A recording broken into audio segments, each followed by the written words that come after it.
welcome to 100% LCFC. Voice is going a little bit after that, Simon. Yeah, delighted, absolutely delighted. Thought it needed a change in the second half, and I thought Rodgers did exactly what was needed to make sure we got the points. We can be honest, we were moaning about half-time because it felt a bit like we were still in the game, but a bit flat at half-time. Rodgers certainly tweaked it a bit now. I don't know, towards the end I thought it was alright, but it was just, towards the end of the half it just seemed like they were tiring and they weren't really doing anything. But apart from that, we had more attempts, more shots on target than I remember being down there for a while, so we're definitely pushing in the right direction. The best thing about it is it doesn't feel like they're fully at the top gear yet, so there's still much more improvements to be made. But again, the 2-1 win at home against Tottenham, I'll take that any day. I don't really want to talk about VAR, Simon. Yep. But I'm going to ask you about it because we sat together as a fan's point of view.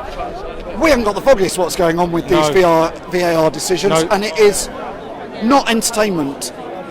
Not in my opinion. I mean, as we said before in the ground when we were talking earlier, it's anti-fan in the ground. In that if you're sitting at home watching it on television, you can see the multiple replays, you can see exactly the reason why they're looking at the incident. But when you're sat in the ground, especially with the Leicester goal, we obviously all jumping up and down celebrating it. 5 minutes later, the Tottenham fans are jumping up and down like they've scored, and the momentum of the game's completely been switched as a result of the decision. And we're sat there with no clue as to why they've disallowed the goal.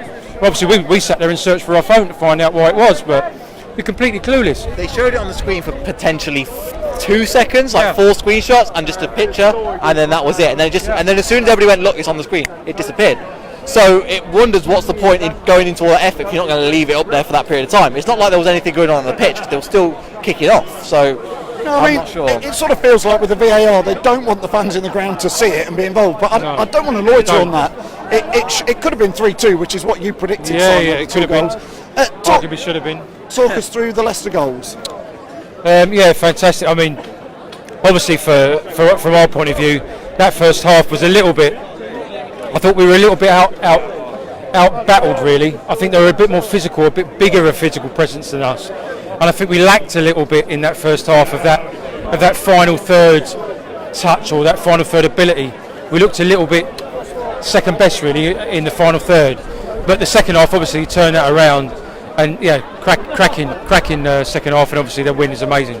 But I think with the physical bit, that's something that we're going to deal with since the beginning of the season, because we've not got the most physical presence we've got is in Ndidi, really, from the centre of the field. So that's something that Brendan Rodgers is going to have to address or just kind of deal with. And today I think we dealt with it better than we could have.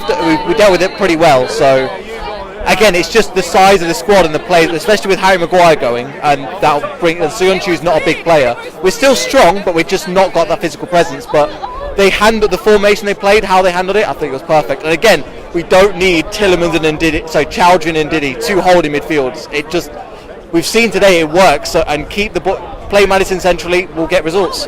Talking Maddison, Simon, he grew into the game today. He got stronger and stronger, and sort of completed the game with a fantastic goal. Sadly, looked quite injured at the end. Yeah, he did. Great goal. Yeah, he couldn't even walk at the end, could he? For the last 5 minutes, we were kind of sitting there hoping he'd just take him off and try and protect whatever injury he's got. He played more centrally today. I think we've seen so far this season consistently, if he plays centrally in that number 10 role behind Vardy, that plays to his strength and Vardy's strength, and it's to Leicester's advantage. As soon as he goes out wide, he seems to lose a little bit of his game. So, yeah, absolutely cracking today. That little touch he did in front of us in the first half was absolutely class. He was great, absolutely great. And let's just hope that he's not seriously injured now and there's nothing sinister there. Neil, James Maddison today, could he be your man of the match, maybe even? I think him or Soyuncu. Soyuncu again, keeping Kane and Son, who again was brilliant. He just didn't get on the score sheet, but every time he was close, he was really good. But the thing is, Maddison, he could be a man of the match, but I'm torn between him and Soyuncu, because Soyuncu was great, again, immense from that position. And he's not good in the air, but a couple of tricks he did, at the time, and towards the end, you see the run down the end, he's like, right, everybody was cheering him on, and it really spurred the crowd on. And again, you need a player like that, when the ground goes flat, that you're going to rely on to pick the crowd up a little bit, and the players feed off that. But again, Maddison had a really good game, playing centrally, know what he's doing, and it's looking good. He's just got to kind of, at times I feel like he should grow into the game more. But apart from that, he's given 7, 8 out of 10. I can't really complain. Simon, Spurs came back from playing Olympiacos in midweek at the Champions League game. Did Leicester grow into that game and keep the energy going? Did Spurs tire a little bit at the end? My personal opinion, I think it was the tactical changes and the system that Rodgers changed. So you're giving it to Rodgers? I'm giving it to him, yeah, and I think we've also given it to him a little bit the other way round recently, especially last week at Man United. We talked about no plan B before. Yeah, exactly. It was a tweak plan A, maybe. It was, and it always is a bit of a subtle tweak with Rodgers. It's never a drastic change. It's a couple of players change that then changes the way we're playing, the type of play we've got on the pitch, albeit the ethic is still the same of how we play. And I think he got that absolutely spot on today, and I'll take my hat off to him. He got it bob on, and he got us the points, in my opinion. I mean, I've not looked at the league table yet, and obviously everybody's yet to play. Neil, you think we're second? Let's have a look. Neil will have a look while we fill in. Let's not get too excited. There's obviously the whole raft of weekend games to come, Simon. But I said to you when we left, it makes me more disappointed about last week. And again, I don't want to dwell on it, but it's starting to show that Leicester can compete with the bigger teams this season. We did well away at Chelsea. Should have beaten Man United last week. We have beaten Spurs this week. Again, no signs. Exactly. Neil? Second, 11 points. Man City, third, 10 points. Bournemouth, fourth, 10 points as well. Bournemouth won last night, didn't they? Yeah, away at Southampton. Again, we've got the rest of the team to play, so let's not get carried away. Yeah. Just briefly, let's touch on Tuesday. It's away in the Carabao Cup. We want to do well in that. But will he start be looking at the league now, do you think, guys, and thinking, I am going to play, it's Luton, I don't want to disrespect them, but I'm going to change the team a little bit? I think he'll change a few, 2, maybe 3 tops. I think he's made his intentions in the Cup quite clear. He wants us to win a Cup, he wants us to have our best chance in the Cup. That was something that Puel was obviously heavily criticised for not taking the Cup that seriously. And I think, whilst there'll be a couple of changes, I think James Justin will play. I think Pratt, who played well in that little cameo he played in the last 20 minutes today, will get a start, in my opinion. I think the nucleus of the team, bar Maddison probably given that knock this afternoon, will be the same pretty much. Yeah. Did you make some changes? Yeah, with Maddison looking a bit ragged on the edge, give players like James Justin, Hamza Chowdhury that didn't get too much time. But apart from that, keeping that, as Simon was saying, the main nucleus of the team together, and we could go far in the Cup, but I think it's kind of balancing it now because we're doing decent in the league, but I think we're gonna go for a Cup. We're gonna have to see, but I don't think he'll change it too much in the same way he played against Newcastle. But maybe he will because of the lower team opposition. So there's the potential to do both, but we'll just have to see. Thanks, Neil. Simon, just briefly, your man of the match? James Maddison. I thought he was absolutely outstanding. I mean, not only the goal, some of the interplay and some of the clever little passes and the intelligence. For me, he was the best player on the pitch today. Yeah, I think Neil's got it right when he's picked Soyuncu or Maddison.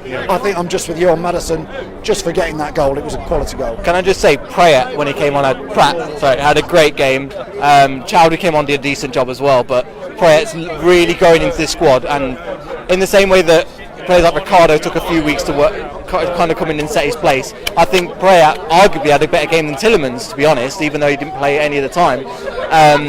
So he could be swapped in for Tielemans on the Tuesday. So it is competition for places, but I think Tielemans is one of the players that is not looking strongest, but we know on his day he can turn up, but we're just waiting for that time for him to quite go into play. But yeah, congrats to the team, and 2-1, I'll take that any day.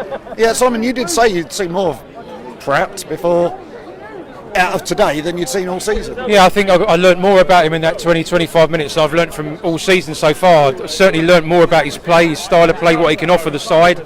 He's obviously a ball carrier, can bring the ball forward. He's got some defensive quality.